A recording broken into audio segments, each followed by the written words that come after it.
Vous savez, l'État n'a rien à faire dans la chambre à coucher. Et vous savez quoi? C'est autant valable sur Internet, selon moi. Aujourd'hui, je m'adresse à toute une jurisprudence canadienne afin de vous plaider et de vous rappeler le Bill Omnibus de Pierre Elliott Trudeau.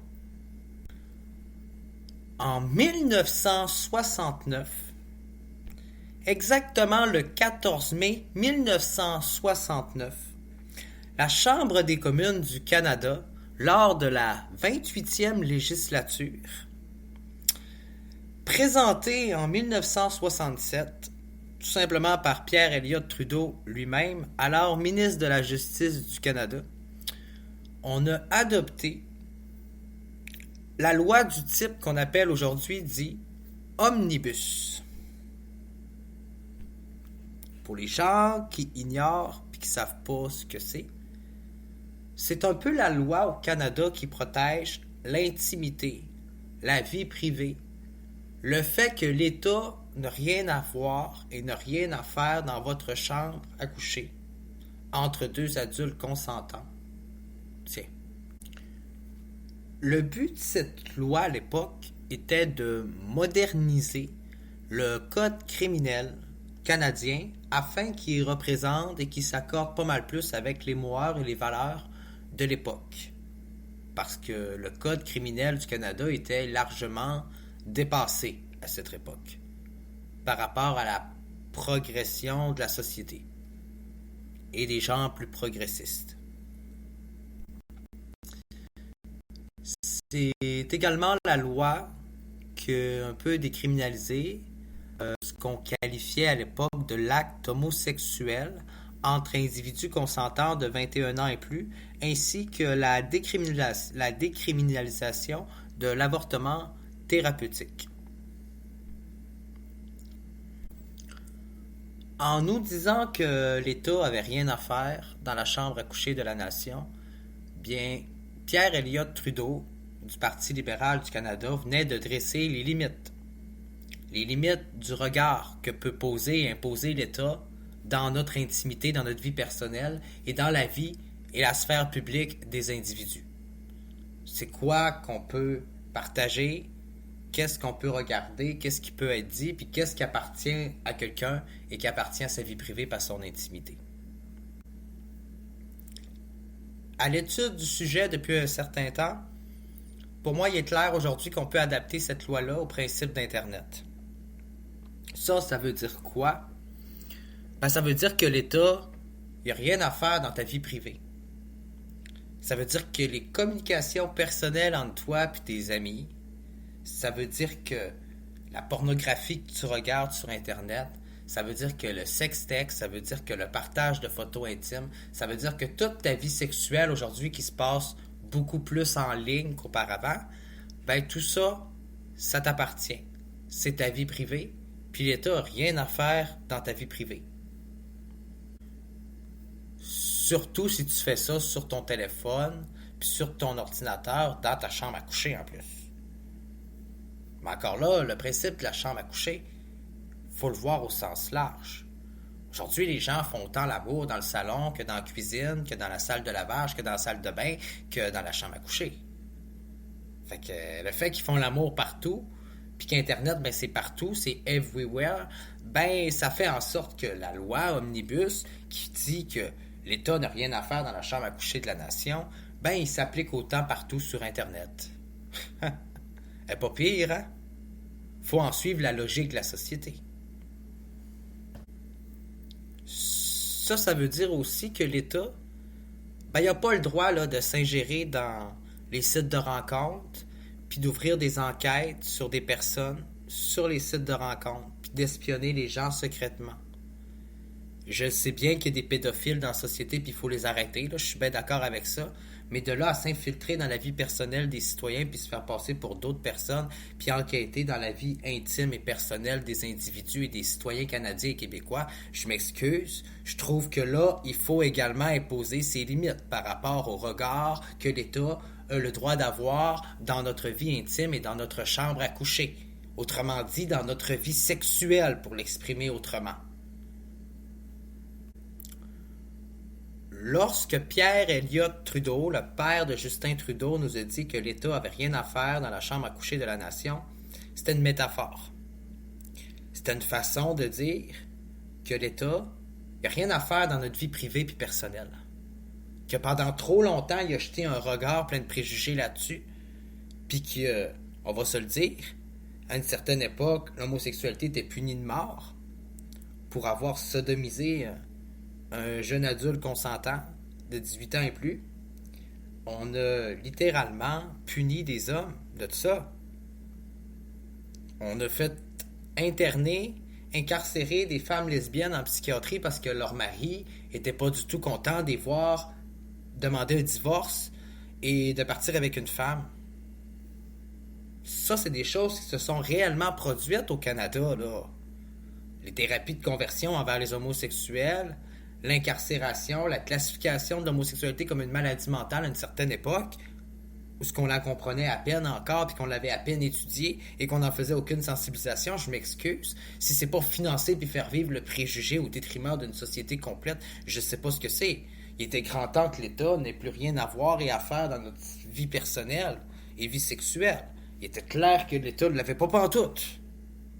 C'était un viol collectif, son affaire. Un viol de notre intimité, un viol au toucher, un attouchement sexuel. Je veux dire, l'État a violé toute la communauté internationale et canadienne et québécoise et personnelle de tous les individus en s'agirant dans leur vie sexuelle. On va se dire les vraies affaires. Le voyeurisme, là, c'est un crime. Que ce soit ton voisin qui te regarde par la fenêtre ou que ce soit quelqu'un de trop curieux qui s'ingère puis qui t'espionne puis qui espionne ta vie privée, ou l'État qui le fait librement ou qui finance du monde pour le faire et financer la surveillance de la vie intime des citoyens puis de ses résidents, ben je m'excuse, ça reste du voyeurisme. Le voyeurisme est un acte illégal qui est largement puni par la loi chez les citoyens. Si on le punit chez les citoyens, pourquoi l'État se permettrait de le faire? Excusez-moi, je ne le comprends pas, je ne sais pas pourquoi, mais il faudrait peut-être le demander à un juge avec une certaine forme d'expertise dans le domaine. Pour de vrai, la question mérite une réponse.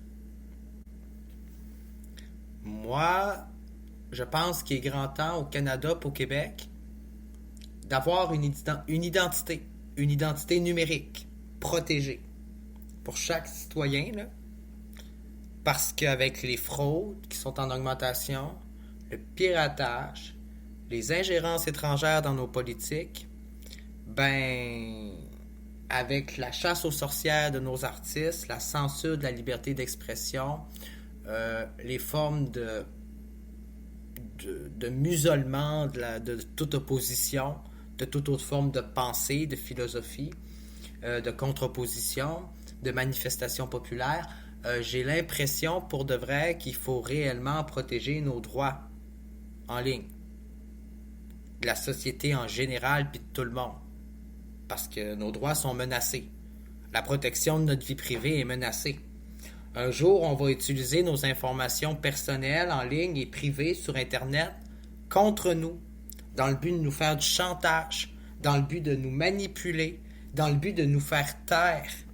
Et je sais que tout ça est déjà en processus et qu'il y a déjà pas mal de monde qui doit faire ça autour de nous autres, là. Et le Canada va devoir s'adapter, comme le Québec, et réagir face à ça et protéger ses citoyens, autant que ses politiques, autant que ses institutions, autant que tous ses commerces, tous ses contribuables, tous ses membres de l'économie à part entière vont devoir être protégés par une protection numérique, instaurée par une institution gouvernementale axée sur la protection des données et de la sécurité informatique de nos citoyens. Il est vraiment temps que ça se passe, puis que ça arrive, puis que ça aboutisse, ce projet-là, là. Et le plus important dans ce projet d'identité numérique, ça va être d'adapter la protection de la vie personnelle en ligne de nos citoyens, de leur écrit, de leur, propriété intellectuelle, de leur travail, du fruit de leur travail, de tout le contenu personnel de leur ordinateur, de leur téléphone, les photos, les souvenirs, les écrits, les mémoires, tout ce qui appartient finalement à l'intégrité de la mémoire intellectuelle et de la propriété intellectuelle d'une personne, d'un individu, d'un artiste ou d'un écrivain ou d'un producteur ou de toute autre entité ou institution qui pratique le domaine intellectuel. Donc, ça va être le temps de protéger le brevet du fruit de nos génies intellectuels. Ça va être le temps de donner une protection des données, une protection de la vie privée de nos artistes, de nos politiciens, de nos journalistes, de nos individus par rapport à la sphère publique et de faire la différence entre une information d'intérêt public et une information d'ordre personnel qui rentre dans l'intimité, inappropriée et qui serait finalement un dévoilement obscène de l'intimité d'une personne et non consentante. Ça va être le temps de considérer les notions de viol, de vol de propriété intellectuelle, de violation, de préjugés, de préjudice au sens commun dans le monde virtuel, sur la toile, sur Internet, sur les réseaux sociaux, et ça partout dans le monde virtuel qui est connecté au monde réel, sur la sphère numérique. En fait, je comprends même pas pourquoi que c'est pas fait, parce que dans les faits, il n'y a rien qui détache le monde réel du monde numérique, du monde virtuel.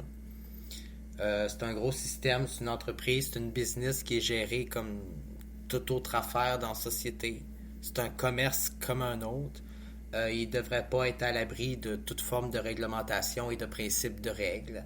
Il devrait respecter les lois de chaque pays, les constitutions, les droits, l'ordre établi. Il y a, selon moi, réellement une forme d'ignorance par rapport au monde numérique et des technologies. Un manque de pratique, les gens sont pris au dépourvu, un manque d'idéologie, un manque d'ambition. J'ai l'impression qu'il n'y a personne qui veut mettre ses culottes. Il y a aujourd'hui une forme d'utilisation abusive de la technologie. Quand je dis qu'il y a une forme d'utilisation abusive des technologies, c'est qu'il y a des gens qui en usent, qui en abusent, qui utilisent des technologies de surveillance dans le but d'espionner nos citoyens. Puis tout ça, c'est très malsain. C'est un voyeurisme criminel.